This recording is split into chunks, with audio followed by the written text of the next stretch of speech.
کی پرواز اور اپنے نبی کو صرف اللہ نے جانا اور کسی نے نہیں جانا. حدیث کا ترجمہ ہی نہیں ہو سکتا. آپ نے عرشوں پہ عرض کی یا اللہ اتخذت ابراہیم خلیلا، آپ نے ابراہیم کو خلیل بنایا. وموسیٰ کلیما، موسیٰ کو کلیم بنایا. وسخرت لداؤد الجبال، داؤد کے لیے پہاڑ مسخر کیے. وَلِسُلَيْمَانَ الرِّيَاحَ، سلیمان کے لیے ہوائیں ثابت ہیں. وَأَحْيَيْتَ لِعِيسَى الْمَوْتَى، عیسیٰ کے ہاتھ مردے زندہ کیے. فَمَاذَا جَعَلْتَ لِي، میرے لیے کیا ہے؟ تو آپ نے فرمایا أَوَلَيْسَ قَدْ أَعْطَيْتُكَ أَفْضَلَ مِنْ ذَلِكَ كُلِّهِ، کیا میں نے آپ کو ان سب سے اعلیٰ چیز نہیں دی؟ اما أنت فحبیب اللہ، آپ میرے حبیب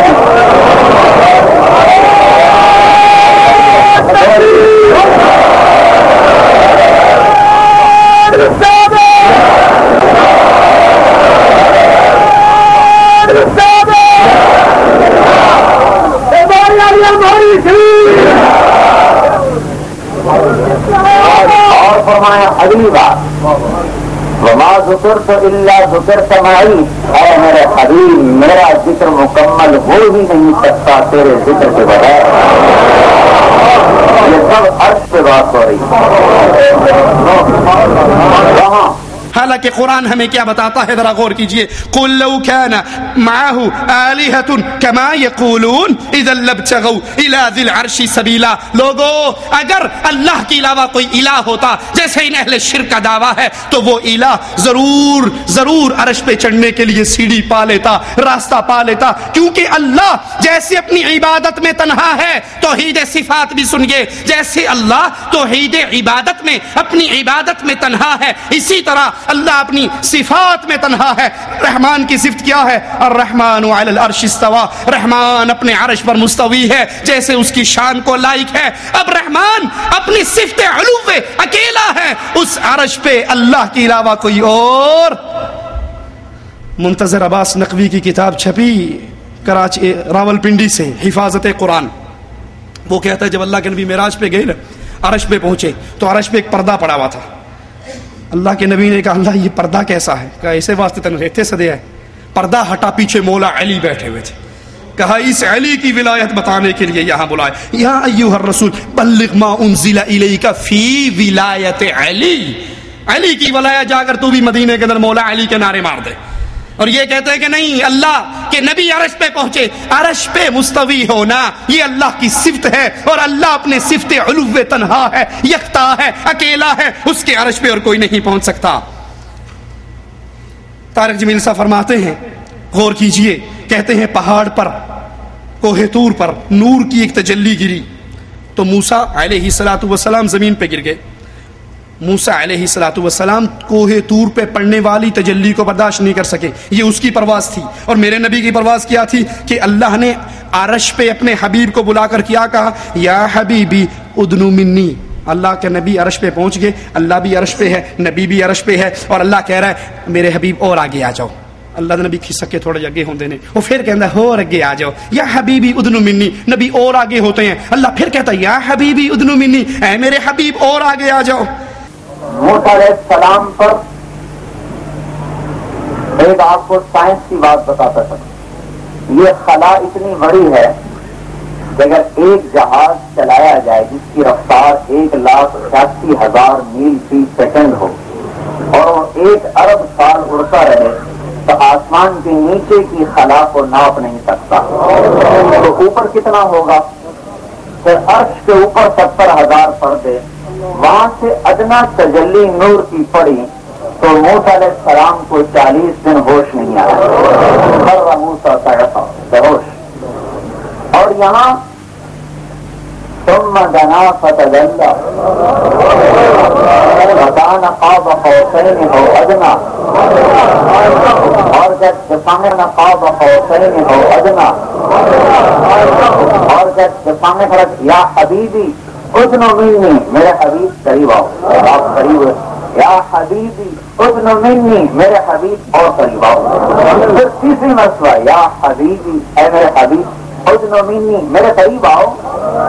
عرش کے اوپر کے پردے جو 70,000 بھی چاک ہو گئے اور اللہ اپنے سامنے 3 مرتبہ قریب کر کے یہ خطاب فرما رہے تو کتنی پرواز ہوگی اس نبی کی بھائی. لہذا اللہ کے علاوہ اپنے حبیب کو کوئی پہچان نہیں سکتا. کسی میں حوصلہ ہی نہیں, کسی میں ہمت ہی نہیں. انا للہ و انا الیہ راجعون. مولانا فرماتے ہیں کہ وہ 70,000 پردے نور کے جو عرش پہ پڑے تھے وہ بھی چاک ہو گئے. اللہ نے اپنے ساتھ بٹھایا اور 3 مرتبہ کہا اور آگے اور آگے اور آگے. تو بتاؤ میرے نبی کی پرواز کتنی بلند ہوگی. پہلی بات مولانا کاش آپ نے یہ قصہ سناتے ہوئے کسی ایک حدیث کا نام ہی بیان کر دیا ہوتا کہ یہ حدیث فلاں کتاب کے اندر موجود ہے جس سے میں نے یہ قصہ پڑھا. پہلی بات, اللہ اپنی صفت علو میں تنہا ہے, یکتا ہے. اللہ اپنے عرش پر مستوی ہے. اللہ کی کوئی مخلوق اللہ کے عرش پہ نہیں جاتی. اور دوسری بات, قیامت کی دیواروں تک مولانا طارق جمیل اس قصے کا, اس جھوٹے واقعے کا کوئی ثبوت نہیں دے سکتے. کہیں پر اس کی دلیل نہیں مل سکتی. ہاں انہی کے بھائیوں سے مل سکتی ہے. مولوی طاہر القادری صاحب کی میں ایک سی ڈی دیکھ رہا, اس کے اندر وہ میرا لاہور میں ایک تقریر کی, انہوں نے معراج کا واقعہ بیان کیا اور اس واقعے میں کہتے ہیں کہ اللہ کے رسول صلی اللہ علیہ وسلم چلے, مسجد اقصی سے چلے, نور کا چولا اتار دیا, بشریت کا چولا اتار دیا, عرش مولا پر پہنچے, نورانیت کا چولا اتار دیا, عرش مولا سے اور اوپر گئے.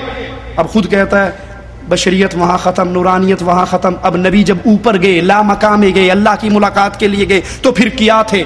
نہ نور تھے نہ بشر تھے, پھر کیا تھے؟ تو شیر پڑتا ہے ہکے جڑا ہی ہک کو ڈو جانے او کافر تے مشرک ہے. کہ اللہ اور محمد عرشوں سے اوپر جا کر ایک ہو گئے, جو 2 کہے گا وہ کافر ہے. اور پھر ایک کیسے ہوئے؟ وہ کہتا ہے اللہ کے نبی نے عرش کو چھوڑا, اللہ نے کہا عرش کو چھوڑ, آگے آ. پھر نبی اور آگے گئے, اللہ اوپر سے اتر رہا ہے, نبی نیچے سے جا رہے ہیں. یہاں پہنچتے پہنچتے نبی نکڑ پہ پہنچے, اللہ باہر آیا, اپنے حبیب کو کہا حبیب اندر آ, حبیب اندر آ, بڑی پیاری جگہ ہے. حبیب اندر آیا, اللہ نے دروازہ بند کر دیا. کہا اس کے بعد کیا ہوا تمہیں کوئی خبر ہی نہیں ہے. کیا خبر؟ تم نور و بشر میں جگڑتے رہتے ہو. ارے ایک مقام وہ آتا ہے عالم خلق میں جہاں بشریت بھی علائق میں داخل ہے اور نورانیت بھی علائق میں داخل ہے. وہاں جانے کے لیے بشریت سے بھی نکلنا پڑتا ہے اور نورانیت سے بھی نکلنا پڑتا ہے. جب لا مقام پہ پہنچے تو مصطفیٰ جب عالم عرش پہ آئے تو بشریت کا لباس اتار دیا تھا. جب عرش پر آئے تو بشریت کا لباس اتار دیا تھا, اور جب عرش والوں کو چھوڑ کر لا مقام میں گئے نورانیت کا لباس بھی اتار دیا تھا. اب کون سا لباس رہ گیا؟ ہائے ہائے, ہک ہے ہک ہے ہک ہے ہک ہے ہک ہے ہک ہے. جیڑا ہک کو ڈو کر جانے او کافر تے مشرک ہے. فرمایا 2 کمانوں کا فاصلہ, ایک دنا کی کمان تھی وہ جو ادھر سے آ رہا تھا, ایک اس کی کمان تھی, ایک فتد اللہ جو ادھر سے آ رہا تھا بلانے والا, ایک جانے والے کی کمان تھی, ایک بلانے والے کی کمان تھی. جب 2 ہاتھ 2 کمانوں کی مانند مل جائیں تو 2 کمانوں کا ملنا مثل معان کا ہو جاتا ہے, مثل معان کا ہو جاتا ہے.